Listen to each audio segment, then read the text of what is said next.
What is a critic? A small, blood-sucking parasite that cries? To some. Webster's dictionary defines a critic as an open-air game played on a large grass field with ball, bats, and 2 wickets. But it's not just a game. Criticism is critical to everything from our political discourse to the arts and entertainment industry, to gaming, or, I believe, in the case of this channel, to Magic the Gathering. Criticism is the analysis and judgment of the merits and faults of a work. It strives to understand.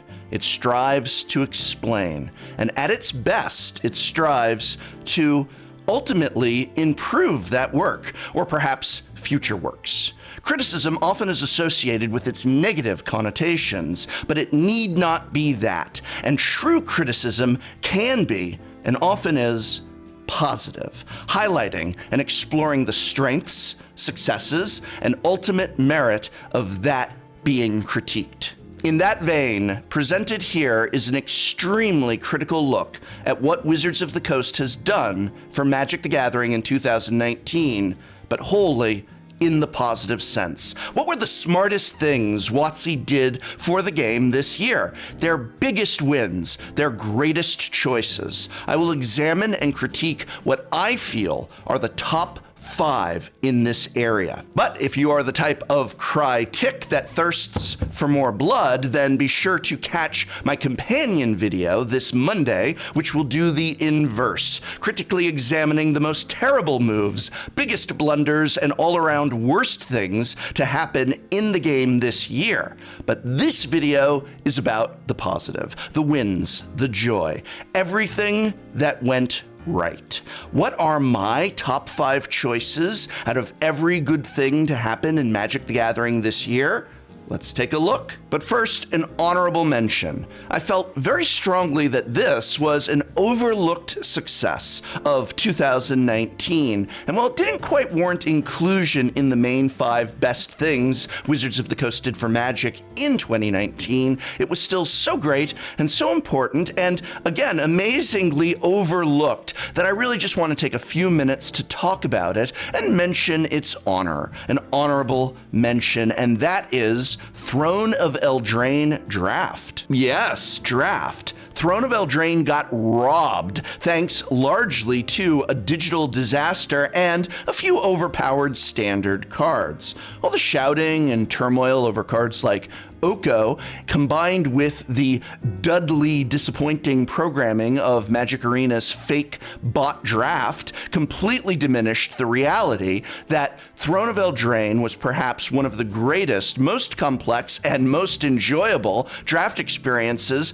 not just of this year, but of many years. One of the reasons I feel that Throne of Eldraine Draft got so heavily overlooked was simply because most people are playing Arena, and Arena doesn't have real draft. It has bot drafting, and for Throne of Eldraine, the bots were, I don't know if it was that they were programmed wrong or they just couldn't handle a set like Eldraine, but either way, they created what can charitably be described as a lackluster draft experience, and in some cases, an unpleasant one. As a result, many Magic the Gathering players never got to experience the joy of Throne of Eldraine Draft. But let me tell you, if you have never had that joy, take just one evening, one afternoon, this Friday or Saturday, go on down to your local game shop and play in an actual Throne of Eldraine Draft while you can. As far as a limited is concerned, Eldraine is a wonder and highly overlooked. But let's talk the full list of 5 greatest things to happen in Magic the Gathering this year.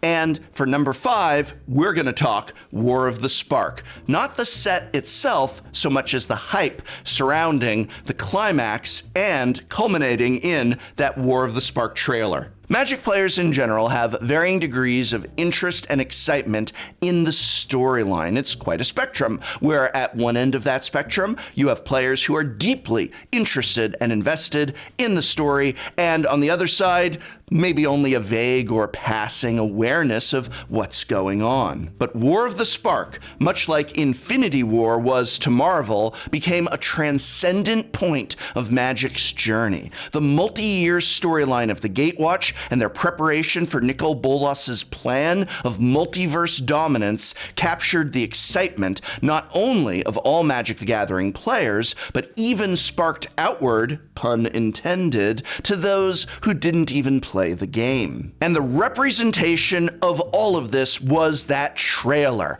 Oh my goodness, that trailer. Magic had never seen a trailer like this before. Epic, engaging, powerful, even moving. I'm not exaggerating here. This ad for War of the Spark actually had deep and well-earned pathos, connecting with its audience on an emotional level and hitting it out of the park. Whoever was on the team involved in creating that trailer, from choosing the style to writing to music selection, literally everyone and anyone at Wizards of the Coast involved in the War of the Spark trailer deserves a pay raise and promotion. It fueled a player interest in that powerful and engaging narrative of Nicol Bolas invading Ravnica to capture the Gatewatch, and that's what the game should be leaning towards. When that trailer hit, it became one of the biggest successes in Magic the Gathering this year. But advertising can only get you so far. It's the game that matters, the ability to pick up cards, sit down, and play. Magic is the greatest game in the world, but in many ways it isn't a game. It's many different games. Magic's strength has often been attributed to the fact that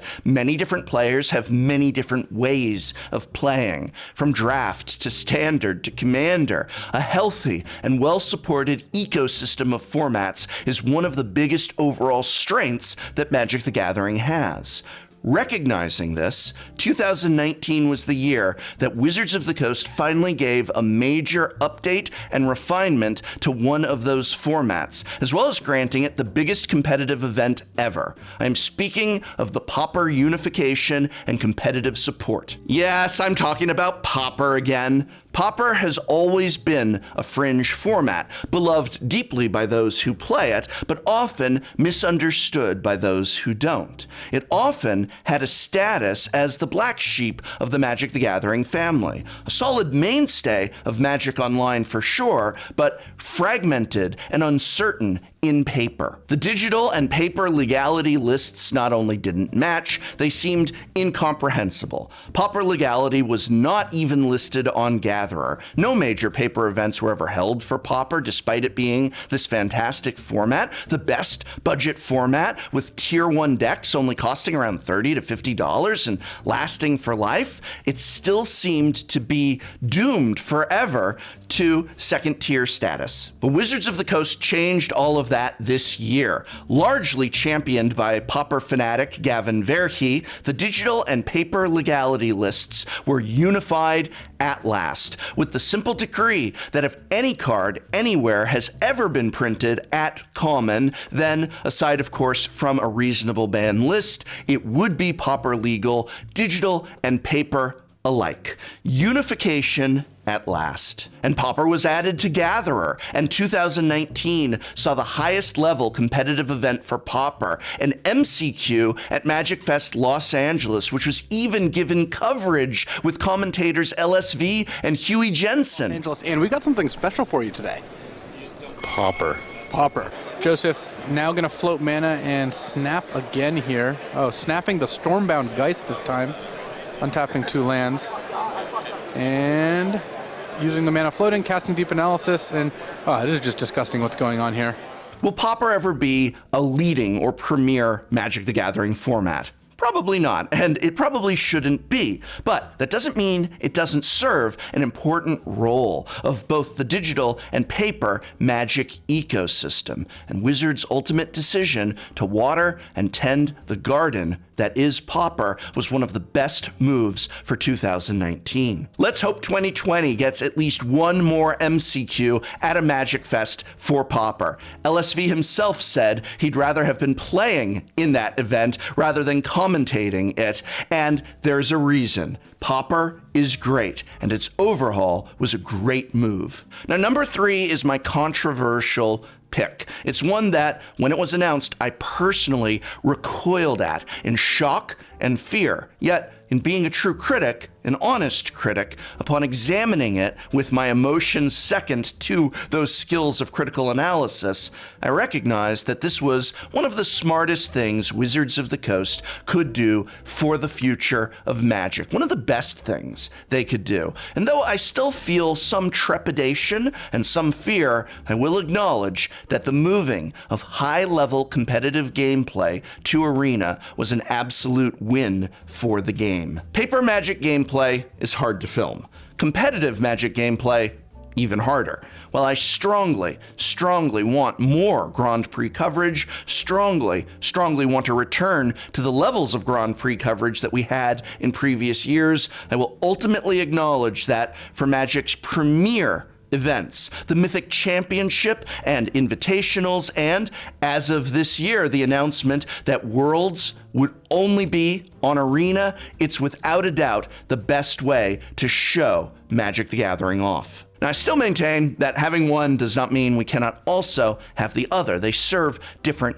purposes and can coexist. But if we want more eyeballs on the game, more likelihood of new players wanting to learn the game, more spectacle, more pizzazz, and yes, quite frankly, more chances that we, the audience, can see what cards are being played and what the heck is happening on screen, then we need high-level Magic to be on Arena. And as of this year, that is where it is going to be in the years to come. A good move by Wizards of the Coast. All right, as usual, number 2 and number 1 are very closely tied and could easily be interchanged, where you might say, actually, I think that number 1 should have been number 2 should have been number 1. That happens a lot.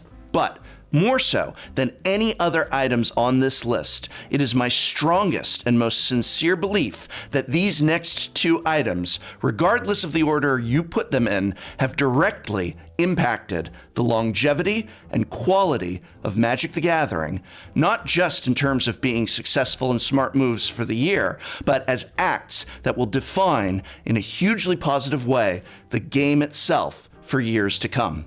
Number 2 on that list is the introduction of both the Command Zone at Magic Fests and Command Fests themselves. Next year is the year of Commander, with Wizards of the Coast pulling out each and every stop to bring Commander to the consumer with a lineup of new Commander products beyond anything they have ever offered for any format before. But if 2020 is the year when all of that goes down, then 2019 should be known as the year Commander was fully embraced and recognized as the most popular Magic the Gathering format.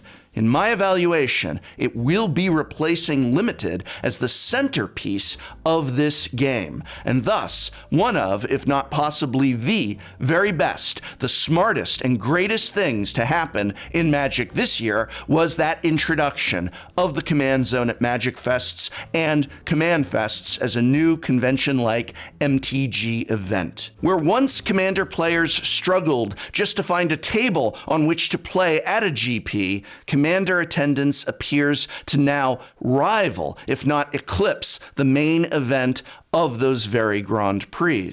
At GP Las Vegas this year, the Command Zone was introduced, a private and exclusive play area for Commander players where, by paying a price of admission, they receive playmats, promo cards, and on-site staff attention that could be described as equivalent to first-class treatment on an airline. But more than anything else, they receive exclusive play area access, so they can sit and play Commander for the entire event without having to be harassed or moved. It was a brilliant move, and they didn't stop there. Seeing the explosive interest and success of Command Zones at Magic Fests, Wizards of the Coast invited 3 different companies to attempt a Commander exclusive fest, the Command Fest, and thus Channel Fireball, Star City Games, and Pastime Events each put on a Command Fest, and each was an overwhelming hit. While there's still a long way to go in terms of improving the overall Command Fest experience, and